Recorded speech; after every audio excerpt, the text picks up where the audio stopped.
2012년 진주 성바오로 수녀원. 낡고 오래된 수녀원의 묵직한 공기 속에 한 젊은 사제, 김민준 30대 중반의 모습이 보였다.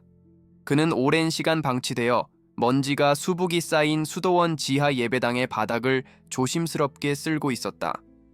리모델링을 위해 수도원에 새로 부임한 그는 24년 전 2명의 수녀가 사라졌다는 소문을 듣고 어딘가 모를 섬뜩함을 느꼈다. 빗자루가 닿지 않는 구석을 닦다가 그는 삐걱거리는 마룻바닥의 미세한 틈새를 발견했다. 그 틈을 따라 조심스럽게 바닥을 뜯어내자 어두컴컴한 지하로 통하는 작은 뚜껑이 나타났다.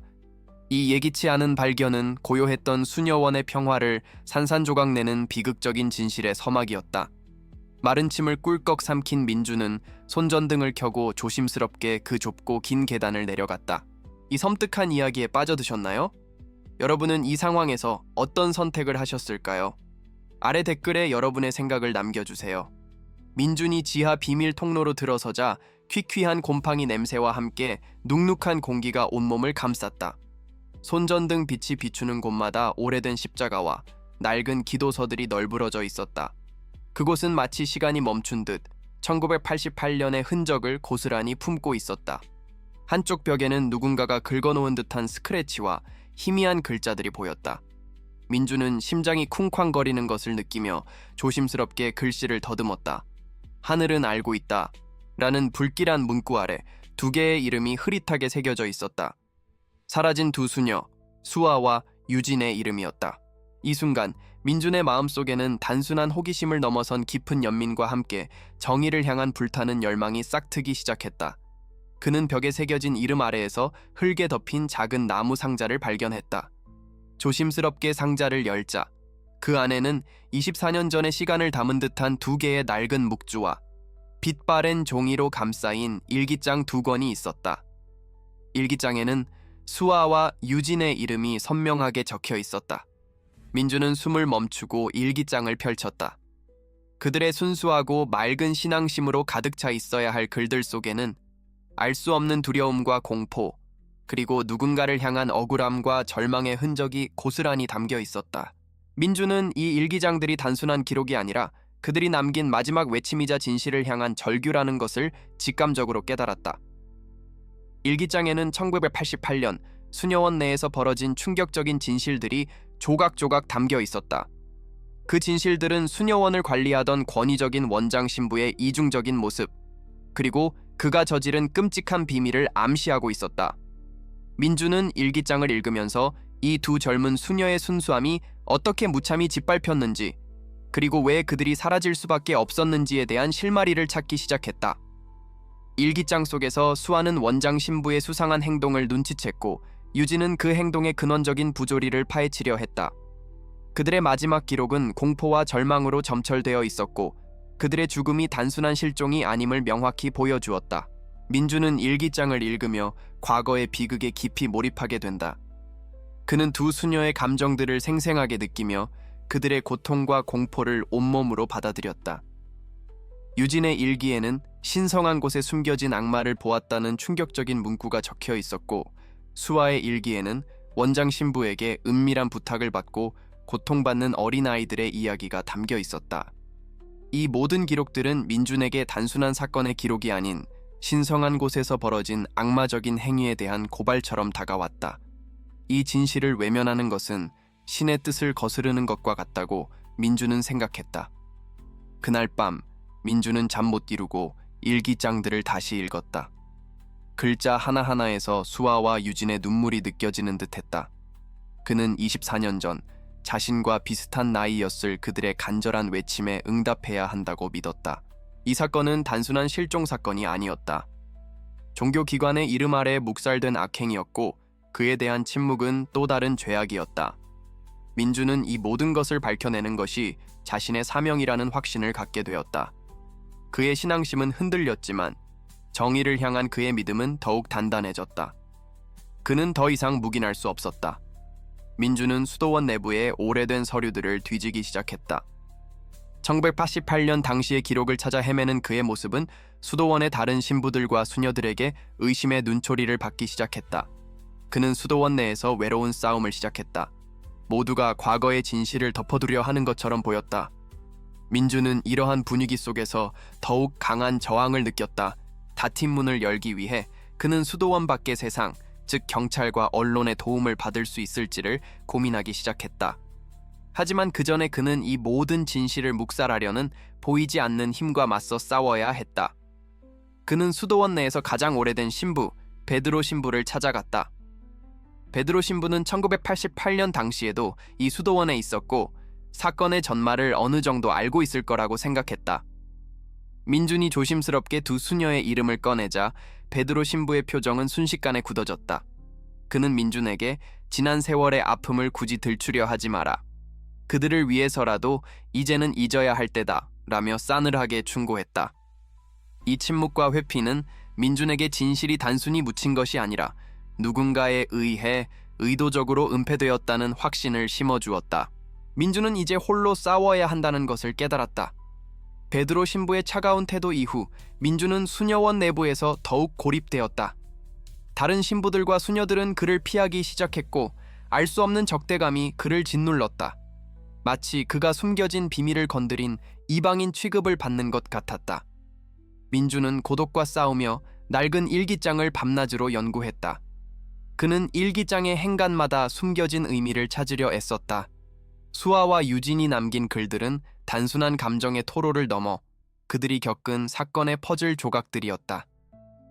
악마라는 단어는 원장 신부의 은밀한 행동을 지칭하는 것이 분명했고 어린아이들에 대한 언급은 그가 끔찍한 죄악을 저질렀음을 암시했다.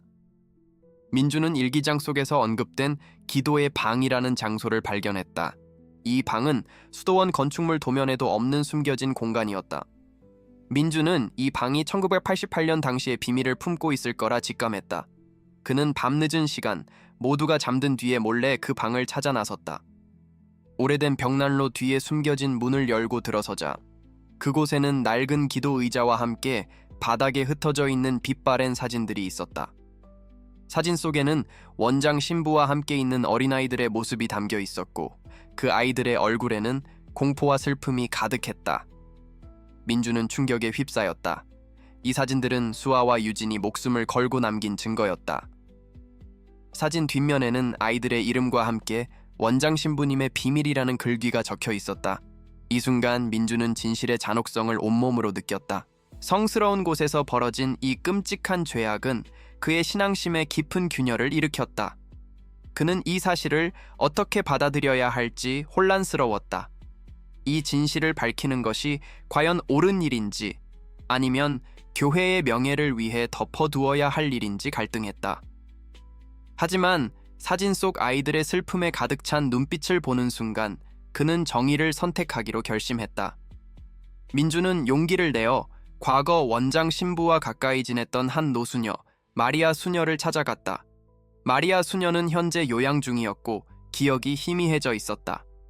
하지만 민준이 수아와 유진의 이름을 꺼내자 그녀의 눈빛에 잠시 과거의 그림자가 스쳤다. 마리아 수녀는 떨리는 목소리로 그 아이들은 너무 순수해서 이 세상의 더러움을 감당하지 못했어 라고 중얼거렸다. 그녀의 말은 민준에게 중요한 단서를 제공했다.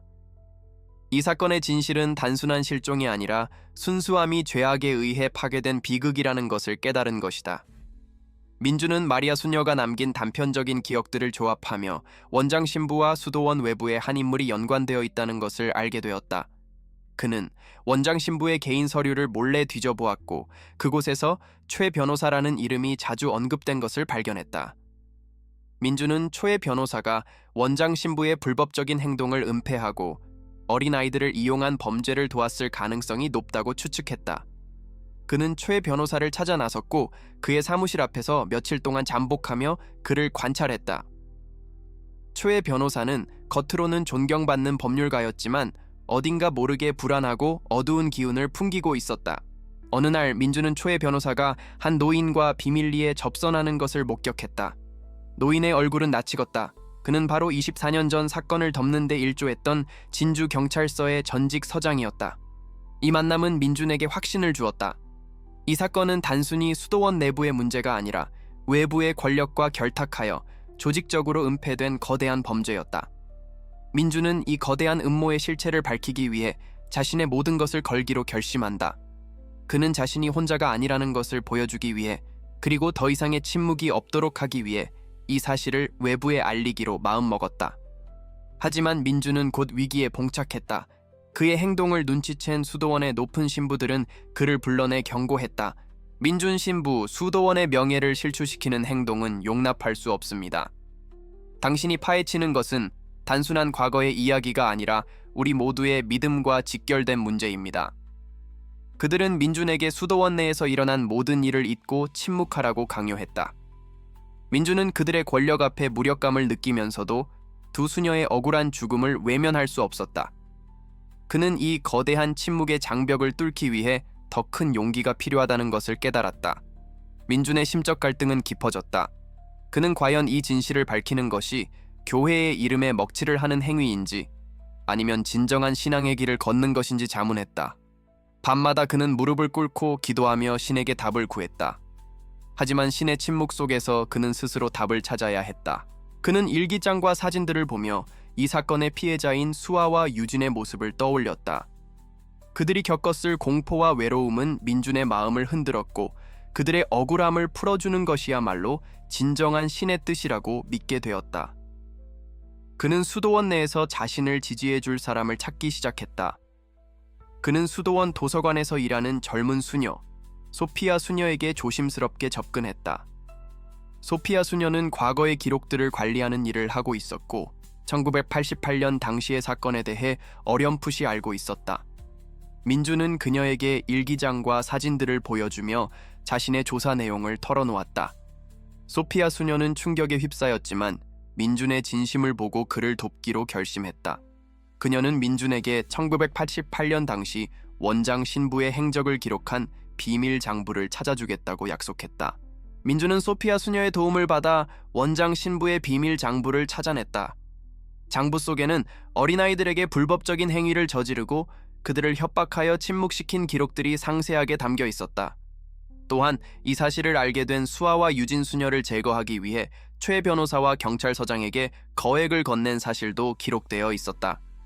민주는 모든 진실을 마주하게 되었고, 이 모든 것이 자신의 예상을 훨씬 뛰어넘는 거대한 범죄였다는 것에 경악했다. 그의 분노는 극에 달했다. 이제 민준에게는 모든 증거가 있었다. 하지만 이 증거들을 세상에 공개하기 위해서는 거대한 장벽을 넘어야 했다. 수도원의 권력은 그에게 끊임없이 압력을 가했고, 심지어 그의 사제직을 박탈하겠다는 위협까지 서슴지 않았다. 민주는 두려움에 떨었지만 수아와 유진의 일기장을 다시 보며 용기를 얻었다. 우리의 목소리가 들리지 않아도 진실은 언젠가 드러날 거예요. 라는 유진의 마지막 글귀가 그의 마음을 울렸다. 그는 이 진실을 세상에 드러내야만 그들의 영혼이 비로소 평화를 찾을 수 있다고 믿었다. 민주는 기자회견을 열기로 결심했다. 그는 초회 변호사와 전직 경찰서장을 포함한 모든 관련자들의 죄를 세상에 밝히고 수아와 유진의 명예를 회복시키고 싶었다. 하지만 그가 기자회견을 준비하는 동안 수도원 내에서는 그를 막기 위한 움직임이 시작되었다. 베드로 신부는 민준에게 마지막 경고를 하러 왔고, 그의 눈빛에는 절박함과 함께 알 수 없는 두려움이 서려 있었다. 베드로 신부는 네가 생각하는 것보다 더 큰 힘이 움직이고 있다. 이 일을 멈추지 않으면 너 또한 위험해질 것이다. 라고 말했다. 민주는 베드로 신부의 경고를 무시하고 자신의 길을 가기로 했다. 그는 자신이 가진 모든 증거들을 정리하고 기자들에게 보낼 자료를 준비했다. 그 과정에서 그는 수아와 유진의 마지막 행적을 더 깊이 파고들게 되었다. 일기장 속에는 그들이 마지막으로 남긴 메모가 있었다.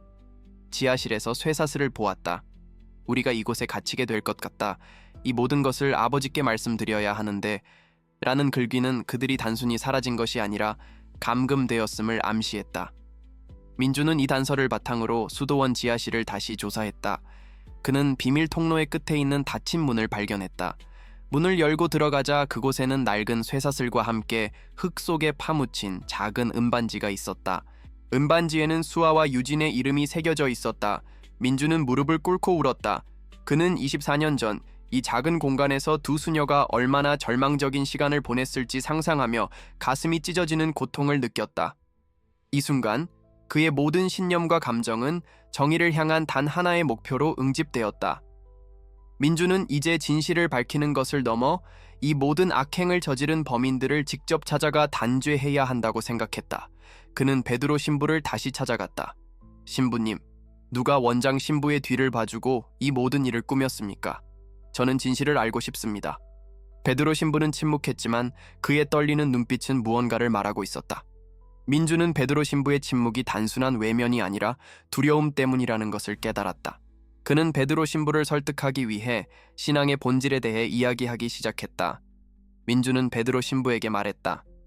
진정한 신앙은 죄를 감추는 것이 아니라 죄를 고백하고 용서를 구하는 데 있습니다. 신부님께서 침묵하신다면 이 악행은 영원히 반복될 것입니다. 수아와 유진의 억울한 영혼을 위해서라도 이제 진실을 말씀해 주십시오. 민준의 진심 어린 말에 베드로 신부의 딱딱했던 마음이 조금씩 녹아내리기 시작했다. 그는 과거의 회한과 현재의 두려움 사이에서 갈등했다. 그의 흔들리는 눈빛은 민준에게 중요한 실마리를 제공했다. 베드로 신부는 결국 민준에게 1988년 당시 원장 신부와 함께 범죄를 저질렀던 또 다른 인물이 있음을 털어놓았다. 그는 바로 현재 이 수도원을 총괄하고 있는 최고위직 신부 요한 신부였다. 요한 신부는 당시 원장 신부의 오른팔이었으며 모든 범죄를 계획하고 실행하는 데 핵심적인 역할을 했다는 것이다. 이 충격적인 사실에 민주는 깊은 배신감을 느꼈다. 그가 존경했던 요한 신부가 바로 이 모든 비극의 시작이었다는 사실이 그의 마음을 산산조각냈다. 민주는 요한 신부의 사무실로 찾아갔다. 요한 신부는 평소처럼 인자하고 온화한 미소를 짓고 있었다. 민주는 그의 이중적인 모습에 분노를 억누르며 낡은 일기장과 사진, 그리고 비밀 장부를 그의 책상 위에 내려놓았다. 요한 신부의 얼굴에서 미소가 사라졌다. 그의 눈빛은 순식간에 차갑고 잔인하게 변했다. 그는 어리석은 놈, 감히 내 비밀을 파헤치려 하다니라며 민준을 비웃었다. 민준은 요한 신부의 진짜 얼굴을 마주하게 되었다. 민준은 떨리는 목소리로 물었다. 왜 수아와 유진을 죽이셨습니까? 그들에게 무슨 죄가 있다고? 요한 신부는 냉소적인 미소와 함께 대답했다. 그들은 신성한 질서를 깨려 했기 때문이다.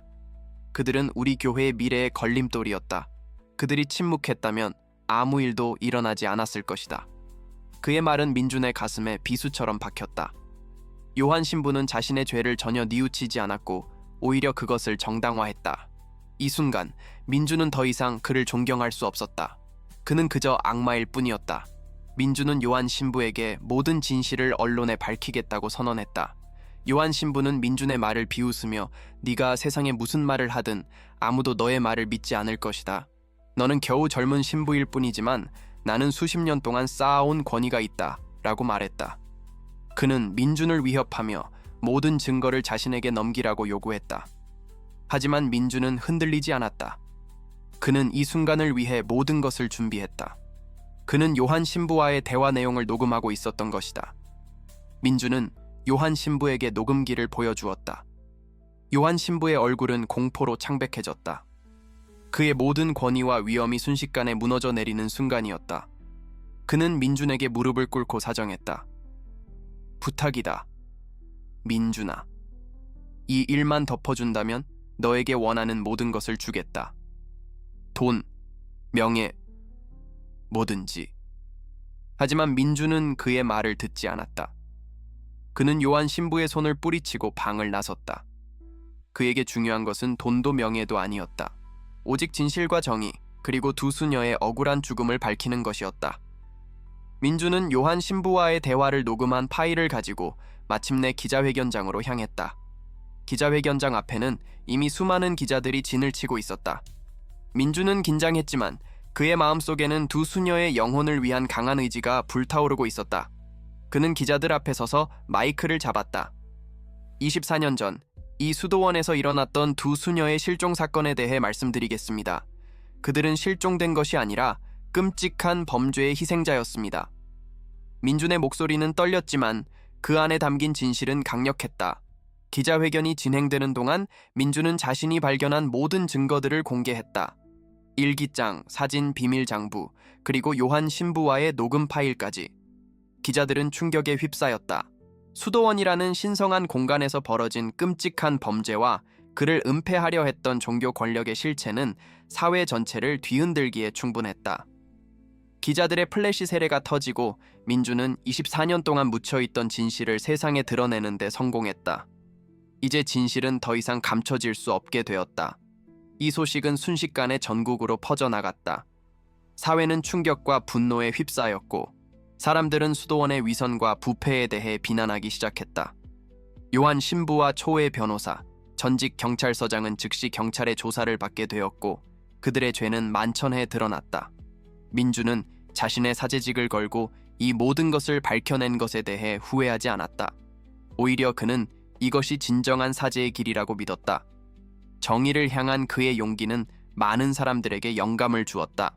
기자회견이 끝나고 민주는 수도원 내부의 깊은 침묵 속으로 돌아왔다. 그의 폭로 이후 수도원은 혼란의 소용돌이에 휩싸였다. 요한 신부는 구속되었고 그의 죄가 낱낱이 밝혀지면서 수도원의 명예는 땅에 떨어졌다. 민주는 이제 홀로 남겨졌다. 많은 이들이 그를 영웅으로 지켜 세웠지만 동시에 교회의 권위를 훼손했다며 비난하는 목소리도 적지 않았다. 민주는 이 모든 것을 담담하게 받아들이려 노력했지만 그의 마음은 과거의 비극과 현재의 혼란 속에서 갈기갈기 찢어지는 듯했다. 그는 두 수녀의 마지막 흔적이 있는 지하실로 다시 향했다. 지하실의 차가운 공기 속에서 민주는 수아와 유진이 남긴 일기장을 다시 펼쳤다. 그들의 마지막 페이지에는 희미한 글씨로 우리의 죽음이 헛되지 않기를, 이 진실이 언젠가 세상의 빛을 보기를이라는 간절한 염원이 담겨 있었다. 민주는 그들의 글을 읽으며 뜨거운 눈물을 흘렸다. 그는 그들의 죽음이 결코 헛되지 않았음을 그들에게 알려주고 싶었다. 그는 마침내 그들의 억울함을 풀어주었고 그들의 영혼은 이제 평화를 찾을 수 있을 것이라고 믿었다. 그의 마음속에 쌓여있던 무거운 짐이 조금이나마 가벼워지는 순간이었다. 민주는 베드로 신부를 찾아갔다. 베드로 신부는 이제 모든 것을 체념한 듯한 모습이었다. 그는 민준에게 나는 그들의 죽음을 막지 못했어. 그들의 침묵은 나의 죄이기도 하다 라며 참회했다. 민주는 그에게 신부님, 이제라도 진실을 말씀해 주셔서 감사합니다. 신부님께서 침묵을 깨셨기에 우리는 비로소 진정한 치유를 시작할 수 있습니다 라고 말했다. 민주는 베드로 신부의 회개가 그들의 영혼에 작은 위안이 되기를 바랐다. 그들의 대화는 과거의 아픔을 함께 나누고 용서를 구하는 치유의 순간이었다.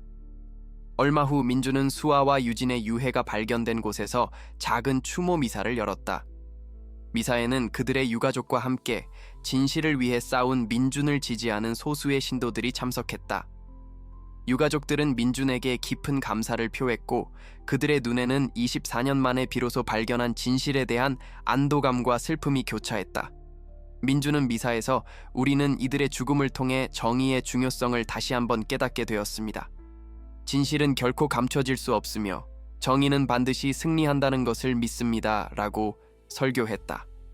미사가 진행되는 동안 민주는 24년 전의 과거를 회상했다. 어린 수아와 유진이 신의 부름을 받고 수녀원에 들어왔을 때의 순수했던 모습, 그리고 그들이 원장 신부의 추악한 비밀을 알게 되었을 때의 공포와 혼란을 떠올렸다. 그들이 느꼈을 외로움과 절망은 민준의 마음을 꿰뚫었고 그는 그들의 고통을 조금이나마 덜어주기 위해 자신의 모든 것을 바친 것에 후회는 없었다. 그들의 죽음은 단순한 비극이 아니라 더 큰 정의를 위한 희생이었다는 것을 민주는 확신했다. 그는 미사가 끝난 후 수아와 유진의 묘비 앞에 섰다. 묘비에는 그들의 이름과 함께 진실의 빛이라는 글귀가 새겨져 있었다.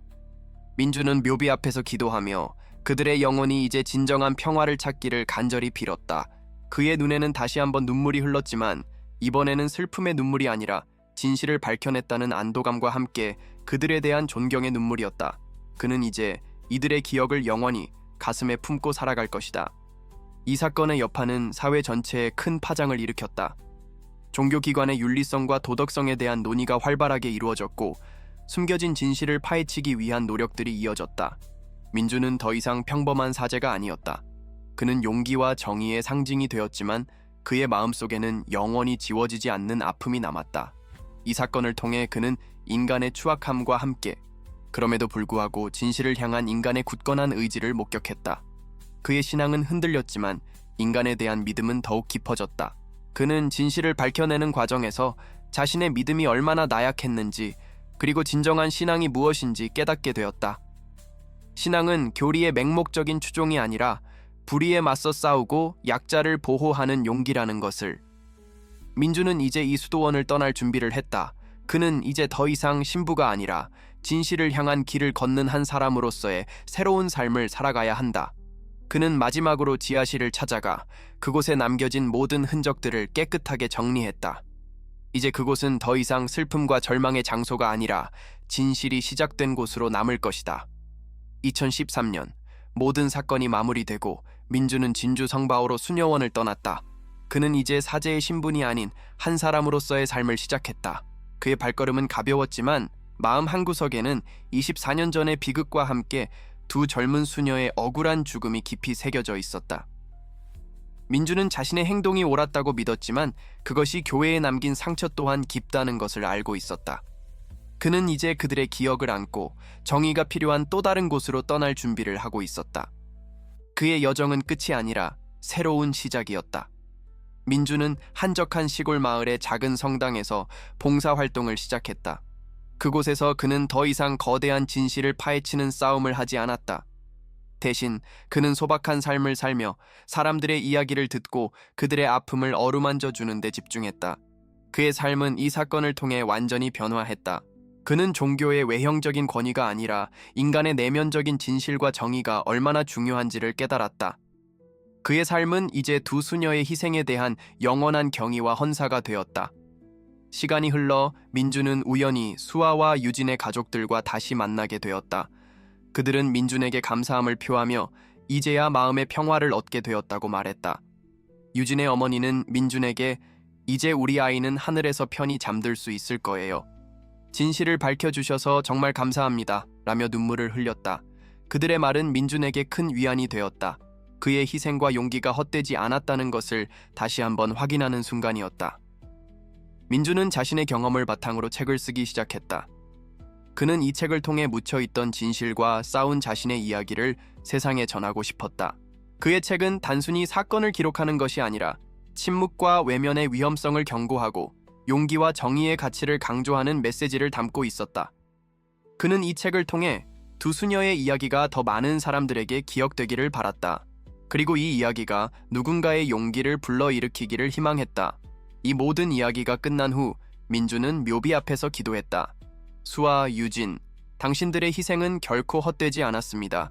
이제 평안히 쉬십시오. 그는 이제 더 이상 죄책감에 시달리지 않았다. 그는 자신의 신념을 지켰고 정의를 위해 싸웠다. 이 사건은 그에게 깊은 상처를 남겼지만 동시에 그를 더욱 강하고 진실된 사람으로 만들었다.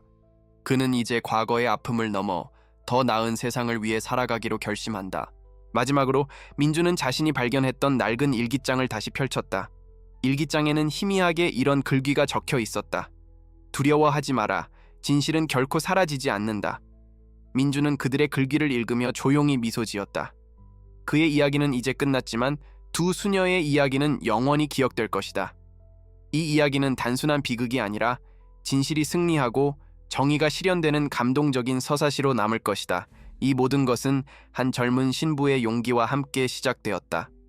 진실을 밝히기 위한 민준 신부의 용기에 여러분도 함께 해주세요. 이 이야기를 친구들과 공유하고 다음 이야기도 놓치지 않으려면 구독과 알림 설정을 잊지 마세요.